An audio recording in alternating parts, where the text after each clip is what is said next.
Assalamualaikum warahmatullahi wabarakatuh.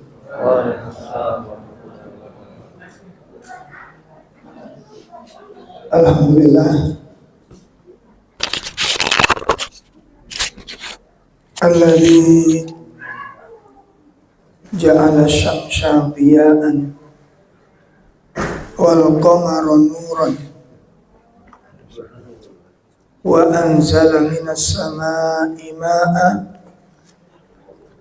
fa akhraja bihi minat thamarati rizqan lakum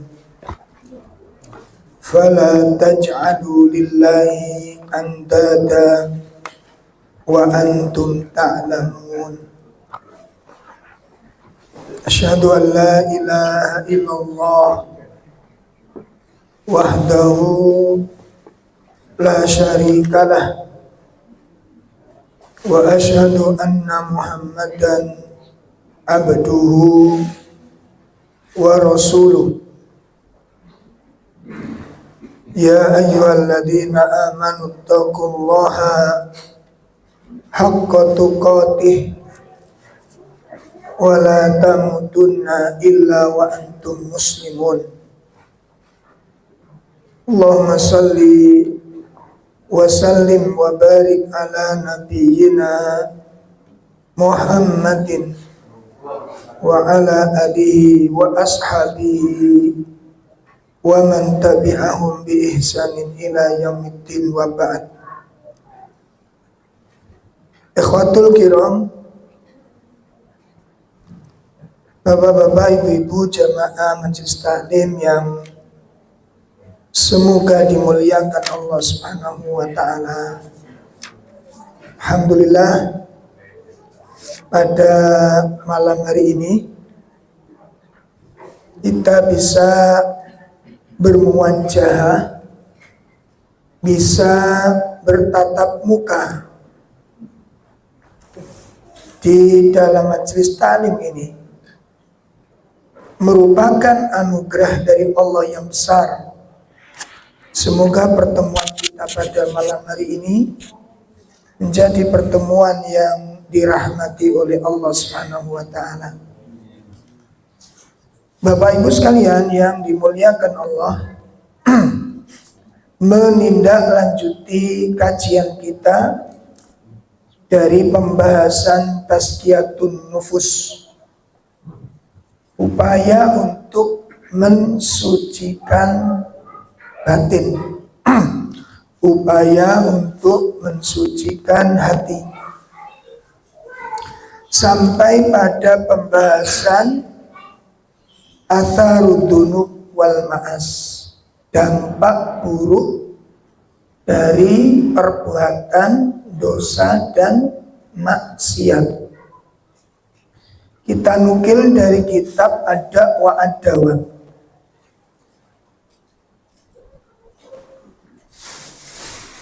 Kita sampaikan lanjutan dari dampak buruk dari maksiat bagi jiwa manusia.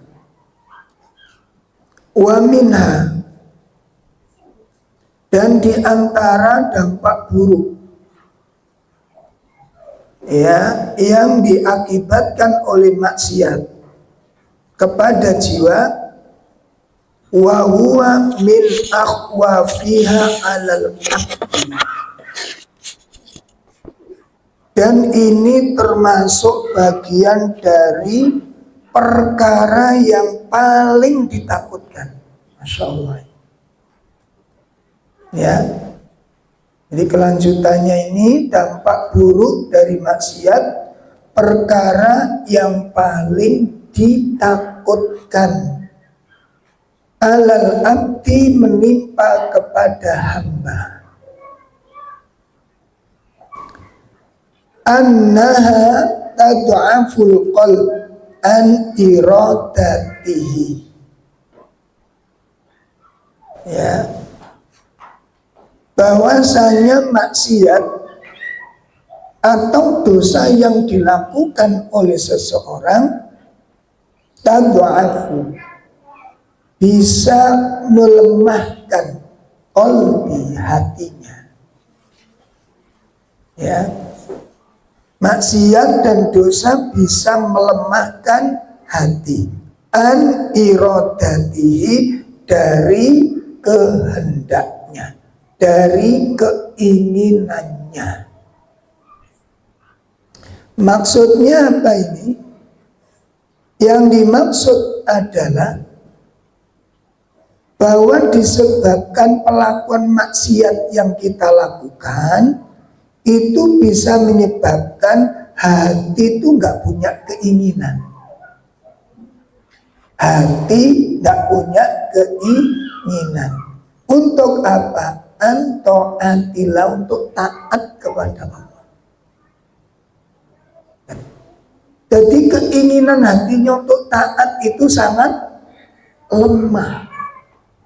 Keinginan untuk taat kepada Allah itu sangat lemah. Ya.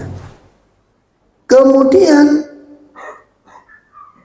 fatukwa fihi iradatul maksiat. Jika keinginan maksiatnya semakin kuat, ya, kalau kecondongan kemaksiatan semakin kuat, kecondongan kepada dosanya semakin kuat, maka watada'afu iradatut taubah syai'an fa syai'an. Masya Allah. Jadi nek wong niku maksiate tambah kuat, condong ning gak bener itu tambah kuat, maka keinginan taubat itu pun juga semakin lemah. Keinginan untuk taubat, keinginan memperbaiki diri, keinginan berhenti dari maksiat itu juga ikut melemah. Kalau kecondongan hatinya kepada maksiat semakin bertambah, maka bukan cuma keinginan untuk berbuat baik, keinginan untuk berhenti itu lemah. Ini yang paling ditakutkan, kata Imam Ibnu Qayyim.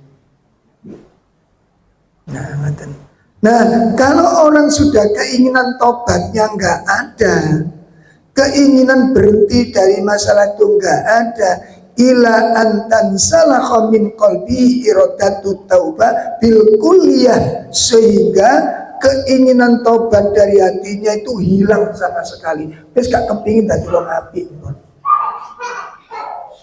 Pripun kira-kira Pak kalau udah begini? Jadi keinginan untuk jadi orang baik itu sudah nggak ada. Makanya jenengan kita lihat, kita saksikan seperti ini. Tambah nemen. Gitu.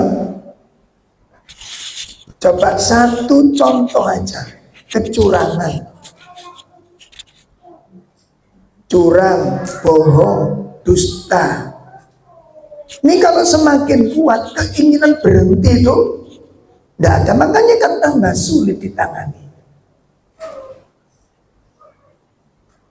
Semakin sulit dihentikan. Makanya obatnya itu Al-Quran. Ngaji lah obatnya.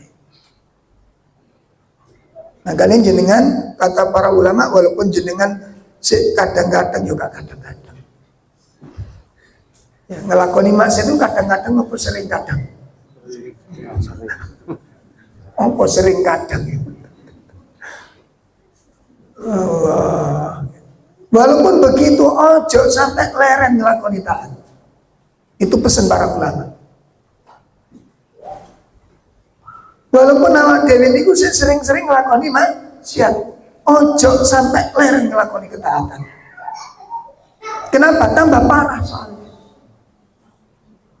Ngaten.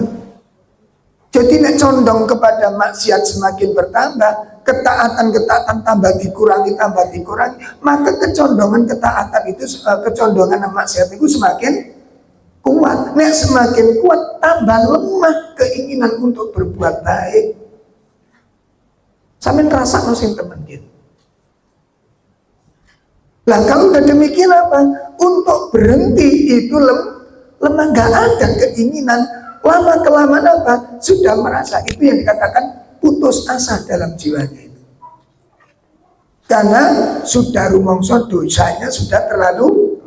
Nah setan menghias-hiasi di situ. Wis gak usah cegurono pisan. Akhirnya tambah kelelep, menceburkan diri dan tidak ada keinginan untuk, walaupun pintu tobat sudah dibuka tiap saat oleh Allah, tangga menuju naik dari lumuran dosa itu sudah dipasang oleh Allah, tetap karena keinginannya lemah, Pak. Makanya kudu dilawan kecondongan yang maksud kudu dilawan, ya. Dan melakukan ketaatan kudu dipaksa. Baca Quran, paksa baca Quran. Gak dipaksa nggih gak maca tenanan. Leres? Iya, gak dipaksa ya gak maca tenanan. Ojo sampai lho nggih, ojo sampai kula mbek sampean ada tiada hari tanpa membaca Al-Quran. Itu harus jadi misi dan moto kita. Jangan sampai ada hari yang tidak kita baca Al-Quran.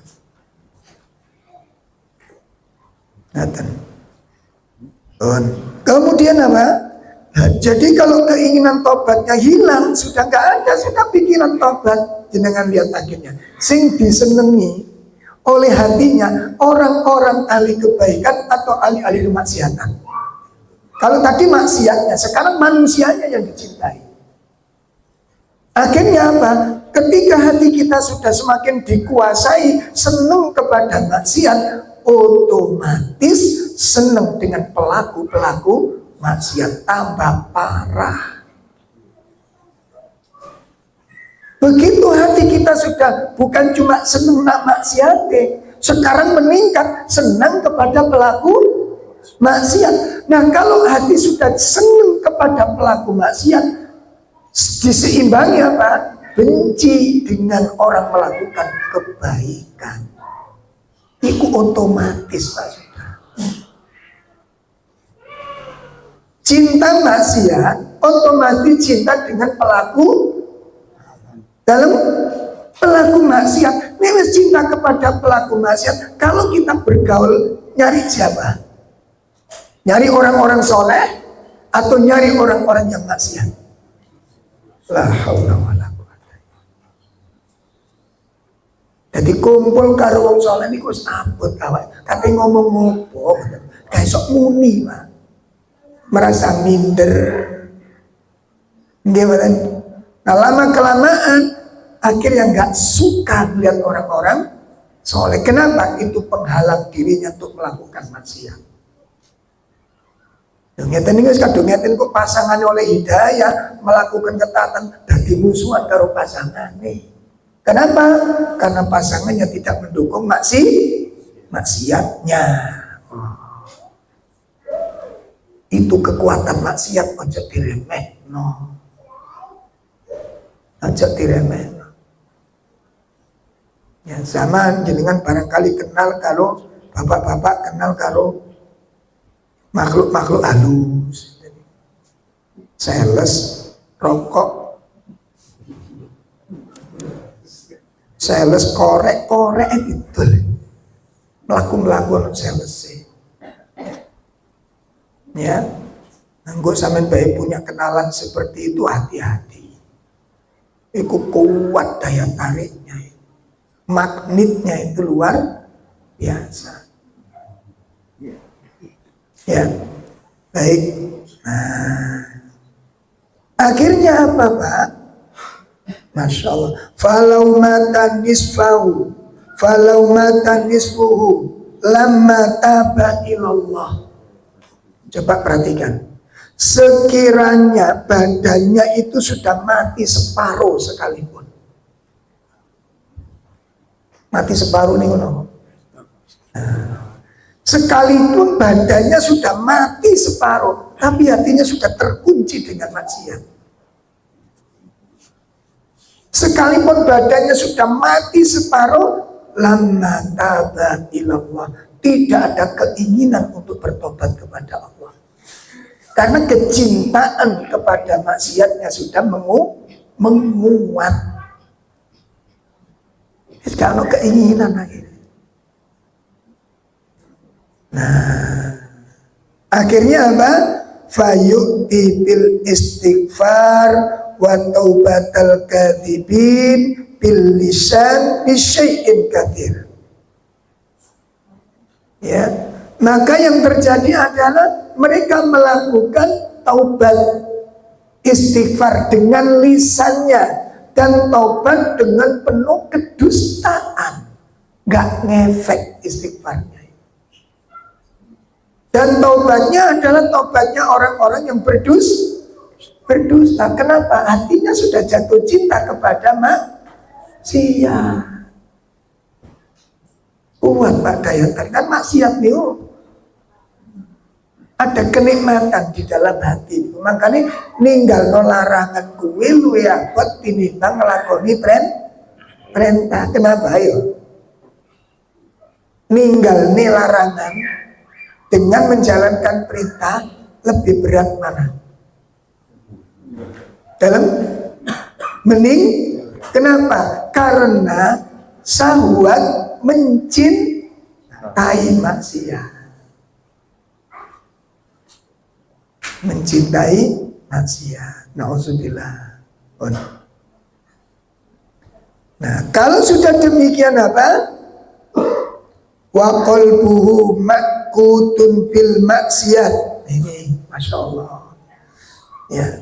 Kalau sudah demikian keinginan tobat kepada Allah tidak ada. Sekalipun badannya sudah mati separuh, dia tobat dalam keadaan berdusta. Dan hatinya makutun bil maksiat, sudah terikat dengan janji berhadap maksiat. Hatinya terikat dengan janjinya terhadap maksiat. Nasirru alaiha, lalu kemudian dia terus menerus melakukan maksiat.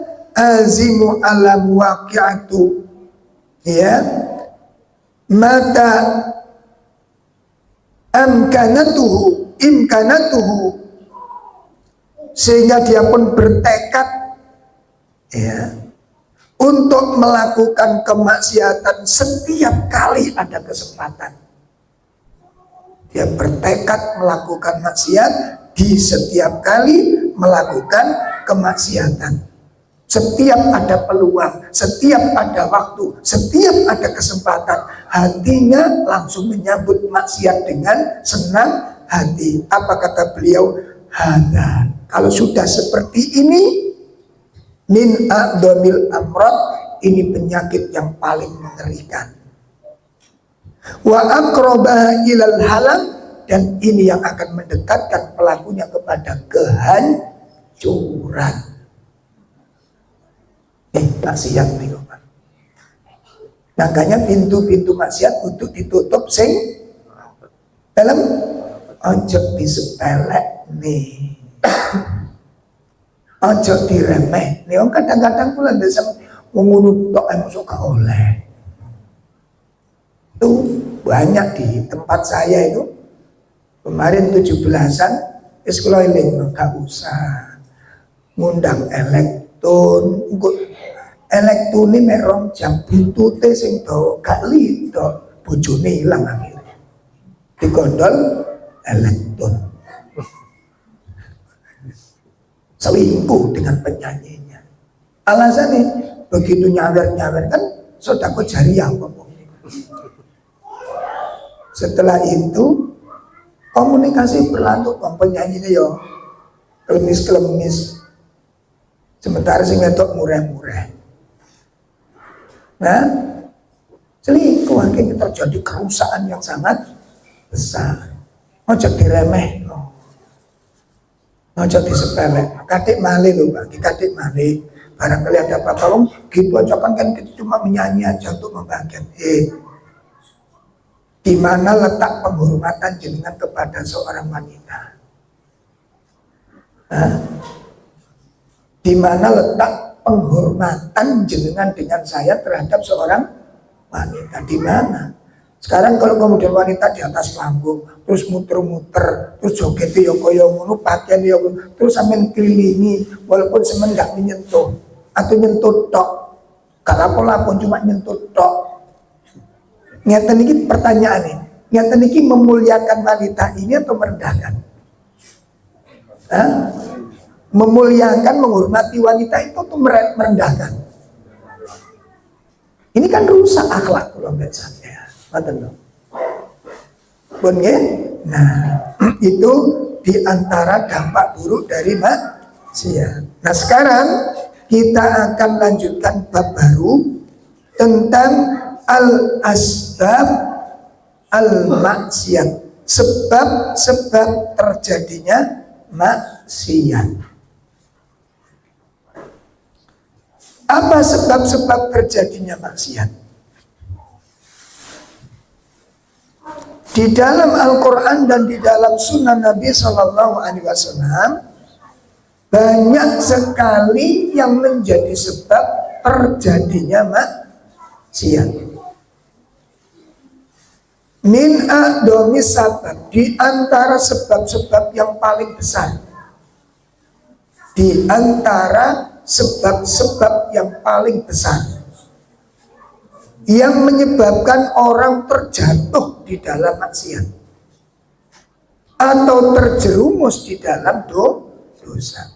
Yang pertama yang menjadi sebab paling besar itu adalah al-jahal, kebodohan.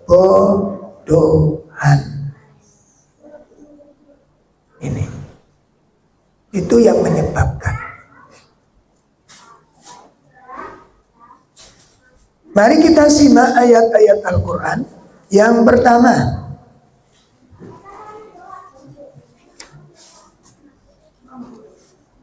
kita buka surat An-Nahl. Kita buka surat An-Nahl.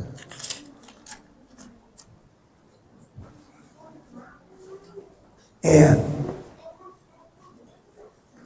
Surat 16 119. Surat 16 ayat pinten? 119. A'udzu billahi minasyaitonir rajim. Tsumma inna rabbaka lilladzina amilus su'a bijahalah tsumma tabu min ba'di dzalika wa aslahu inna rabbaka min ba'diha laghafurur rahim. Ya. Kemudian sesungguhnya Tuhanmu mengampuni bagi orang-orang yang mengerjakan kesalahan karena kebodohannya. Kemudian mereka bertaubat sesudah itu dan memperbaiki dirinya. Sesungguhnya Tuhanmu sesudah itu benar-benar Maha Pengampun lagi Maha Penyayang. Insyaallah ini sebabnya, Pak. Ya. Jadi sebab yang paling besar, sebab yang paling utama yang menjerumuskan banyak orang terjerumus dalam maksiat itu adalah kebodohan, kejahilan. Itu dalil pertama. Dalil kedua, surat An-Nisa ayat 17. Ya, min asbabil maksiat, di antara sebab-sebab maksiat. Monggo silakan. Surat 4 ayat berapa? 17. Dalam 17. ya, ayat 17. Innamat taubatu 'ala Allahi lilladzina ya'maluna as-su'a bijahalah thumma yatubuna min qarib fa ulaika yatubullahu 'alaihim wa kana Allahu 'aliman hakima. Ya. Sesungguhnya taubat di sisi Allah hanyalah taubat bagi orang-orang yang mengerjakan kejahatan lantaran kejahilan, yang kemudian mereka bertaubat dengan segera. Maka mereka itulah yang diterima Allah taubatnya, dan Allah Maha Mengetahui lagi Maha Bijaksana. Nah, itu. Sesungguhnya tobat di sisi Allah itu hanyalah tobat bagi orang-orang yang mengerjakan kejahatan lantaran kejahilan. Nah, di situ yang kemudian disebutkan oleh para ulama. Pertama, Imam Abul Aliyah. Imam Abul Aliyah itu berkata, ya, kullu dzanbin asabahu abdun, ya, fahuwa bi jahalah.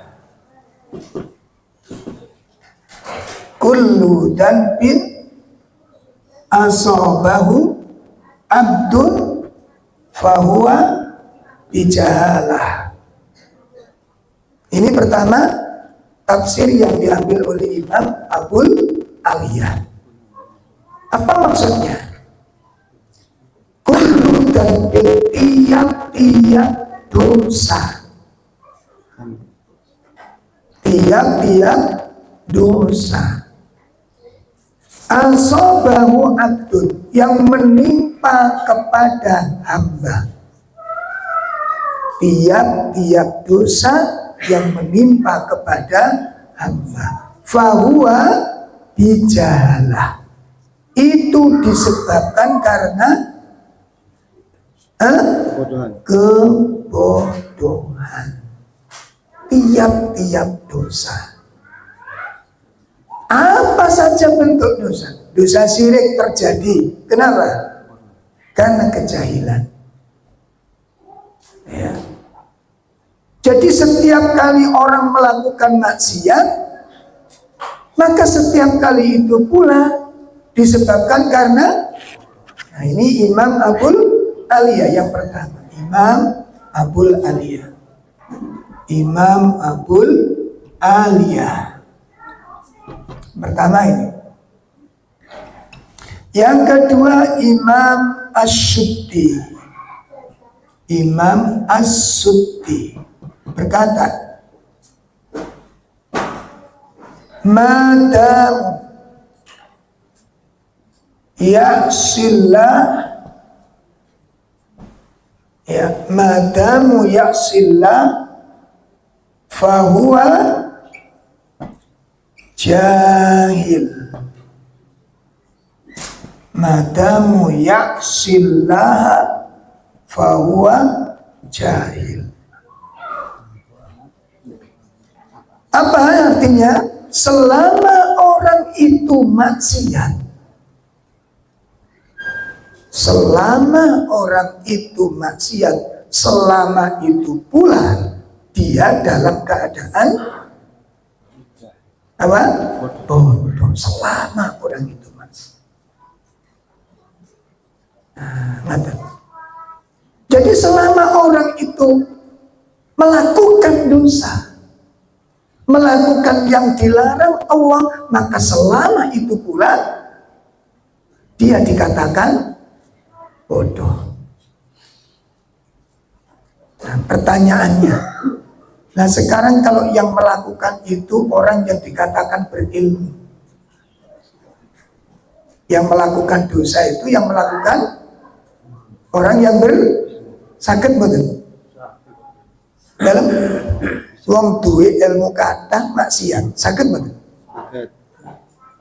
Tadi katanya kalau melakukan maksiat itu karena lah ini punya ilmu, di mana letak kebodohannya? Letak kebodohannya itu gak ngerti resiko. Kebodohannya di mana? Kalau orang itu ngerti resiko dosa itu resikonya apa? Maksiat resikonya apa? Dosa. Dosa resikonya apa? Keridhaan Allah, kemurkaan Allah. Keridhaan Allah apa kemurkaan Allah? Lah nek ngerti kemurkaan kok mbok lakoni. Itu kebodohannya, Pak. Sampai jelas?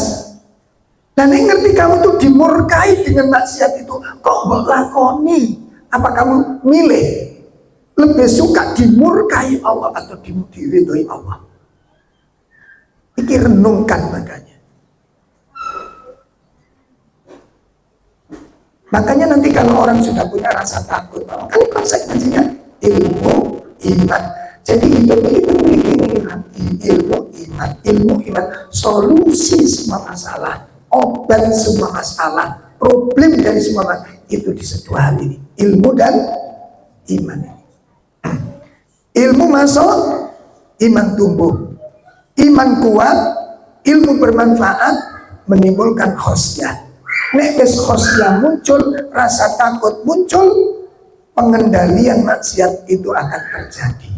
Sehingga rai kula sampean berani melakukan maksiat itu karena tidak punya rasa takut. Kenapa kok nggak punya rasa takut? Ilmunya tidak masuk ke dalam hati. Ngaten.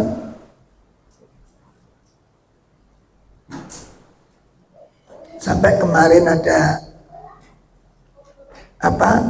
jamaah sholat masjid di masjid, sandal hilang. Di sini banyak sandal, nggak berani ngambil dia. Terus ngambil salah satu mawon, sebetulnya wantun gitu, buat tiang-tiang nih ya. Nah, sampai kok nyeker, buat apa sih tinta ini mawon. Kok nek wis mulai berarti sing sisa kuwi sandal kula.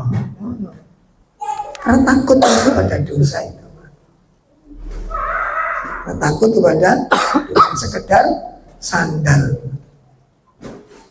Malah kemarin saya tadi di masjid di Buduran tadi malam, ono sandal digantung di papan pengumuman, sandalnya welek, Pak. Dicancang gitu. Ternyata niku nasihat. Lebih baik pakai sandal jelek tapi kaki selamat daripada kaki dibakar di neraka gara-gara mengambil sandal kurang baik. Muluk yang ojo sandalnya digantung no. Iki paling balik sandal hilang koyok ini. Sampai gregetan ketua takmir ini keguantung sandal welek niku tengah di papan pengumuman, Pak. Gak ngurek gak kelihatan. Allah. Ayo jengkel katanya. Coba apa masalahnya? Tidak punya rasa takut. Makanya rasa takut kepada dosa itu pengendali orang melakukan. Semakin tinggi rasa takutnya, semakin kuat pengendaliannya kepada kuncinya tengeriku. Makanya kembali kepada ilmu dan kepada iman. Ngaten. Jenengan ngerti sumpahnya Umar bin Abdul Aziz ketika menjadi khalifah. Ya, sebelum dinobatkan, setelah dinobatkan, dia datang kepada gurunya, kepada syekhnya, untuk minta nasihat.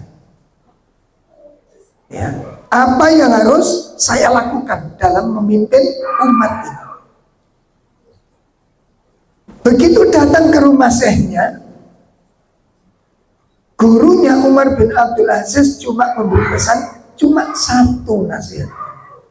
Nggak disumpah di atas kepalanya dengan Quran, boten. Saiki kegedean Qur'ane sing nyumpah. Sumpah mas, delok wong sumpah niku ngeluh. Nggak pakai sumpah lihat. Datang ke rumah gurunya, dinasihati. Nasihatnya cuma satu, cekak nasihatnya. Sangat pendek kalimatnya. Dan cuma satu perkataannya. Begitu datang ya Syekh. Orang-orang telah memberikan beban berat di atas pundakku ini. Aku datang kepadamu minta petunjuk, minta arahan agar aku bisa selamat dengan beban yang telah diberikan kepadaku ini. Apa yang harus aku lakukan? Apa kata gurunya? Ya Umar, i'lam, ketahuilah. Ya. Aku ingin memberikan nasihat usikum. Aku nasihatkan kepadamu biwahidah. Hanya satu saja nasihat. Pesan yang aku berikan padamu satu saja. Dan itu tolong kamu pegang erat-erat. Kalau nasihat yang satu ini kamu pegang erat-erat, kamu selamat di dalam memimpin umat ini. Bukan nasihatnya 2, 3, udah satu nasihat. Dan itu pun sangat pendek, Pak. Tapi dengan satu nasihat inilah Umar bin Abdul Aziz sampai keturutan kelaparan demi menjaga kejujuran jiwanya. Apa nasihatnya? Dikatakan ketahuilah illah anna aba unnas, anna aba annas, bapak manusia kharaja ilal jannah, dikeluarkan dari surga itu gara-gara satu kesalahan. Bapak manusia dikeluarkan dari surga itu disebabkan satu kesalahan. Wis ceklet omonganku, kamu akan selamat. Itu nasihatnya, gak 2, gak 3, satu nasihat. Apa pelajaran yang bisa kita ambil dari nasihat ini, Pak, kira-kira? Dalam apa kira-kira? Nah kok mesti itu nasihatnya? Nah aku lambat sampai sudah lempir. Nasihat untuk menjadi pemimpin yang ada sewidak lempir, sitok gak nyantol. Ini satu kalimat dipegang erat-erat. Dan kita lihat bagaimana Umar bin Abdul Aziz di dalam memimpin. Hari Jumat dinobatkan menjadi Amirul Mukminin. Ya, hari Jumat setelah sholat Jumat tepatnya, Umar bin Abdul Aziz dinobatkan menjadi khalifah setelah sholat Jumat. Setelah asar sudah jatuh miskin dia. Seluruh kekayaannya dimasukkan ke dalam Baitul Mal. Sampai tinggal satu karena tidak terlihat apa? Kalung istrinya. Begitu bajunya dilepas, kaget Umar bin Abdul Aziz. Loh ini kok ada kalung? Katanya. Ditanya, kalung ini dari mana kamu dapatkan? Hadiah dari bapakku. Lah bapaknya istrinya itu dulu pernah menjadi pejabat. Ditanya, bapakku dulu jadi apa? Ngerti istrinya, Pak, ngerti istrinya. Dilepas sama istri, dikasihkan. Ini milik rakyat, masukkan ke Baitul Mal. Itu harta satu-satunya. Makan. Dan saya mari sholat Jumat dinobatkan dalam keadaan miskin, asar.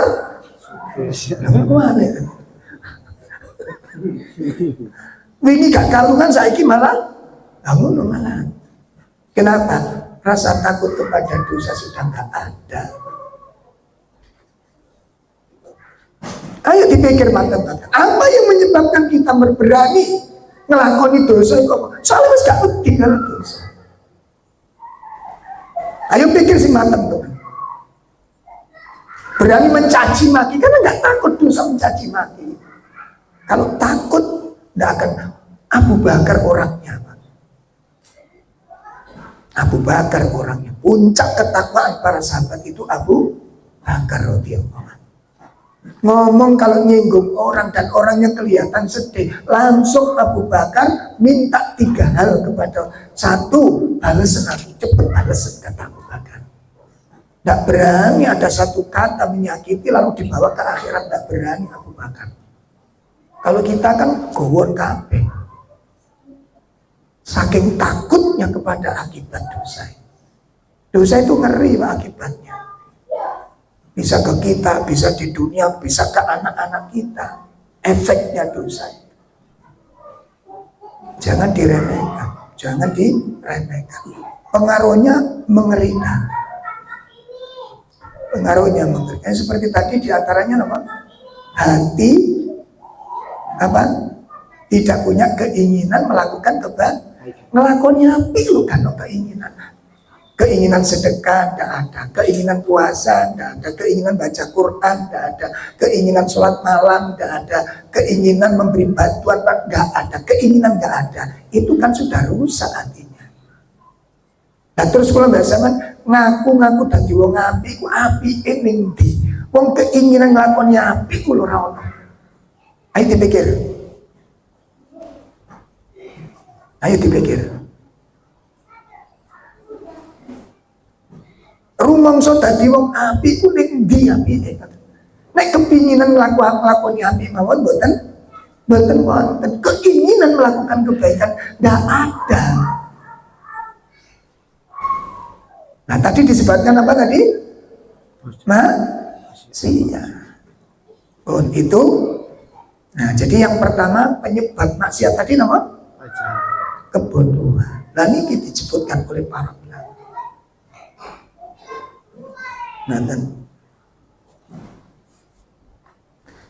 Nah, kemudian kebodohan jahil niku wonten kalih. Jahil ada dua. Yang pertama disebut jahlul basit. Jahlul basit. Yang kedua disebut jahlul murakkab. Jahlul murakkab. Jadi kebodohan ini wonten kalih. Bodoh ini wonten kalih. Jahil ada 2. Pertama, napa tadi? Jahlul basit. Jahlul basit niku bodoh yang ringan. Bodoh sing ringan.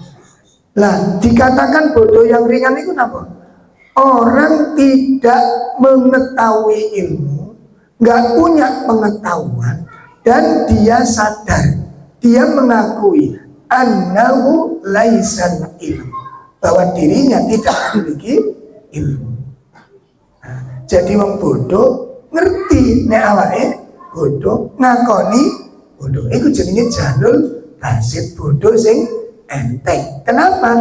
Nek wong gak duwe ilmu, ya, rumangsa gak duwe ilmu, sadar dan mengakui gak punya ilmu, iku kandhang-kandhangane belum gampang. Ngoten. Nek dikandhani gampang. Kula niki agama niku nol potol, Mas. Nah, nol potol ya, berarti wis ya apa? Nol potol ya dia. Nah, ngeten iki nek ngaji kumpul wong ngeten iki Pak gampang dandangane wong ngeten iki. Nganut niku kathah. Soale rumangsa gak ngerti. Ngoten ta masyaallah. Sakniki gak semerap kula nggih kula gampang iki ngeten iki. Nah, sing abot niku nomor 2 niki. Jahlul murakkab, bodoh dobel. Napa Pak? Bodoh dobel. Jahlul murakkab, bodoh dobel. Bodoh berat. Apa? Adamul ilm. Orang tidak punya ilmu. Fahuwa la yadri annahu la yadri. Dia nggak ngerti, nggak nyadari kalau dirinya nggak punya ilmu. Wa huwa yadda'i 'alal ilmi, dan dia mengakui, memproklamirkan bahwa dia punya ilmu. Iku sing repot, Pak. Gak ngerti tapi rumangsa ngerti. Gak eruh ning apa jare wong Jawa? Kemeruh. Ora pinter ning Pinter. gak ayu ning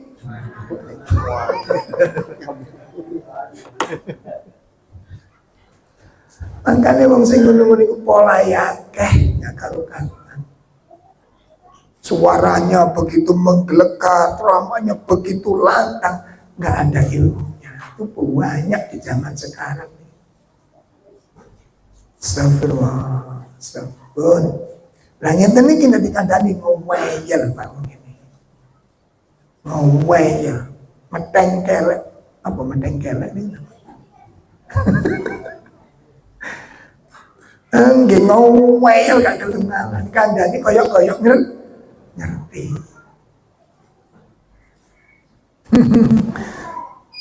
Insyaallah. Oke, itu langkah pertama. Maka obatnya apa ini? Obatnya apa? Obatnya nggak ngerti. Kenapa? Belajar.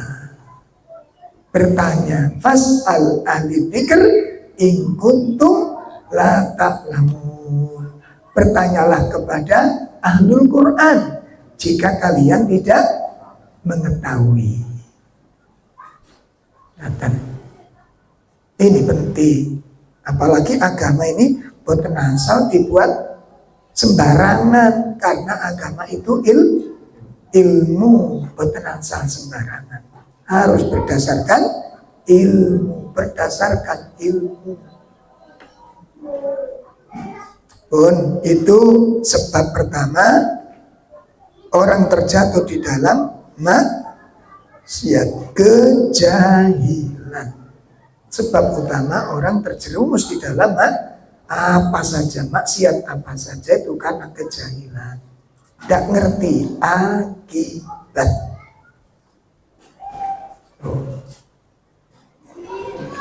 Nah, sehingga obat yang pertama, obat dari kejahilan adalah belajar. Ayo belajar bareng-bareng. Ya, karena agama itu ilmu, tidak boleh kita beragama sakarepe dewe, tidak boleh. Ilmu semuanya ilmu agama ini, semuanya dibangun di atas ilmu. Tidak boleh kita ngerjakan mau-maunya sendiri. Dari mulai yang paling kecil toharo ada ilmunya, toharo ada ilmunya. Ibadah semuanya didasari oleh ilmu. Ya. Makanya nek kula mbak sampean gawe perasaan, nanti banyak yang keliru, Pak. Banyak yang keliru. Baik, itu yang pertama yang menyebabkan terjadinya orang terjerumus di dalam dosa. Saya tambah satu lagi singkat kemawon. Nanti akan kita kupas di pertemuan yang akan datang. Yang kedua, yang menyebabkan orang terjerumus di dalam maksiat, orang terjerumus di dalam maksiat itu adalah dhaful iman.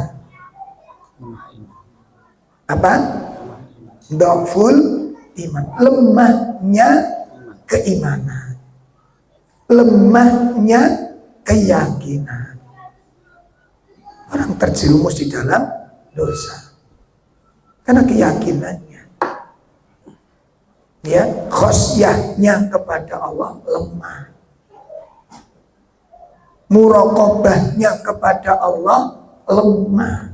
Muraqabah, apa muraqabah kemarin? Apa Mas?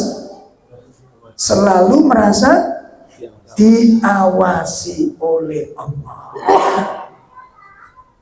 Nah itu. Jadi yang kedua apa? Sebabnya tadi, kenapa orang terjerumus di dalam maksiat?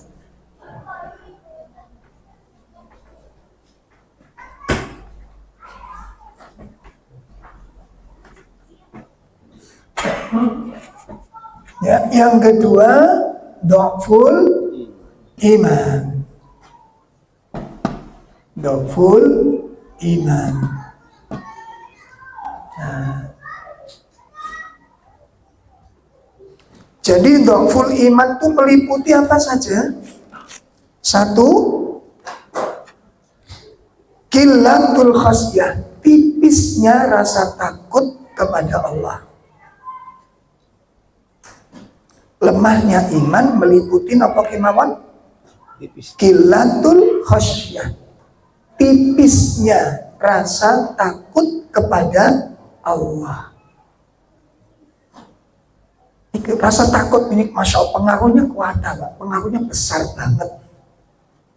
Pengaruhnya besar sekali. Ya. Sehingga nanti kalau semakin tinggi rasa takutnya, itu semakin hati-hati dalam setiap berbuat. Sampai apa? Dia tinggalkan, ya, tarkul mubah. Dia tinggalkan perkara-perkara boleh karena takut kepada dosa. Karena perkara yang boleh asalnya bisa boleh, itu bisa menyeret kepada sesuatu yang dilarang kalau tidak waspada. Contoh, olahraga itu boleh apa enggak? Boleh, tapi bisa menyeret orang ke dalam dosa. Nek gak hati-hati. Contohnya apa?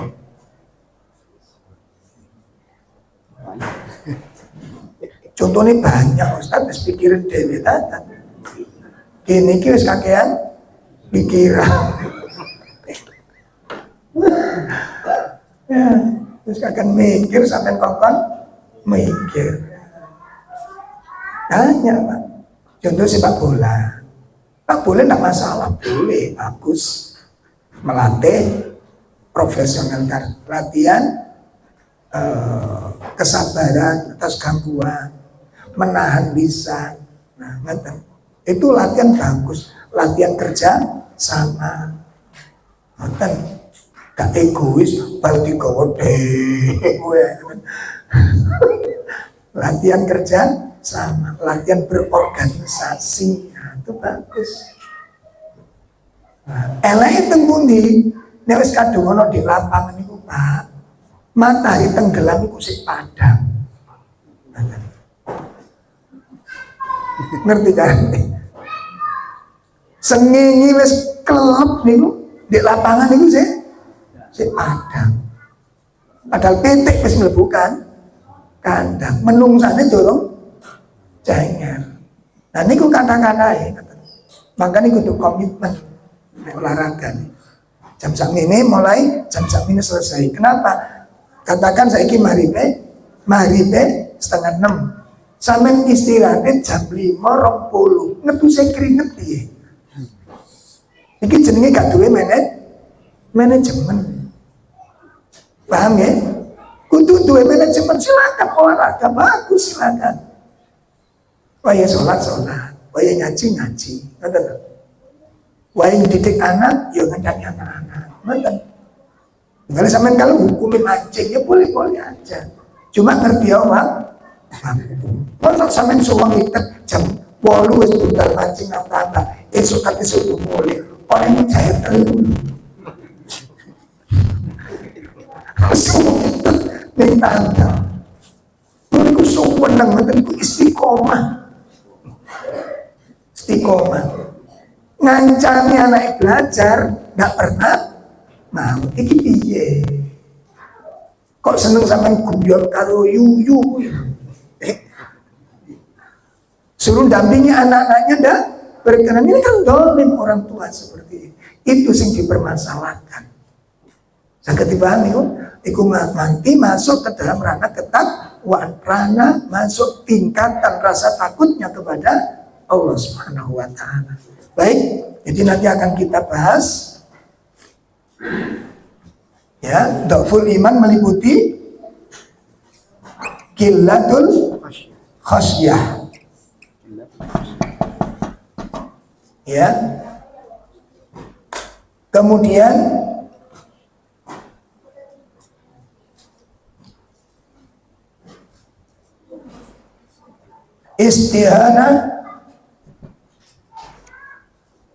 istihanatu ya muraqabah. Istihana muraqabah. Al-muraqabah, meremehkan. Yang kedua apa? Meremehkan muraqabah. Itu akan kita bahas pada pertemuan yang akan datang, karena ini nanti Pak, kalau ini betul-betul sudah kita miliki ya, merasa diawasi oleh Allah dalam setiap hal. Seperti kata Syekh Utsaimin apa? Jadikan Allah sebagai pengawasmu dalam 3 persoalan. Nah, kalau kita nanti sudah menjadikan Allah pengawas kita, baru kita akan tertata diri serius di dalam memperbaiki diri sendiri, memperbaiki keluarga. Semoga ini bermanfaat untuk kita semuanya. Kurang lebih mohon maaf, kita cukupkan kajian kita pada malam hari ini dengan kafaratul majlis. Subhanakallahumma wa bihamdika asyhadu an la ilaha illa anta astaghfiruka wa atubu ilaik. Assalamualaikum warahmatullahi wabarakatuh.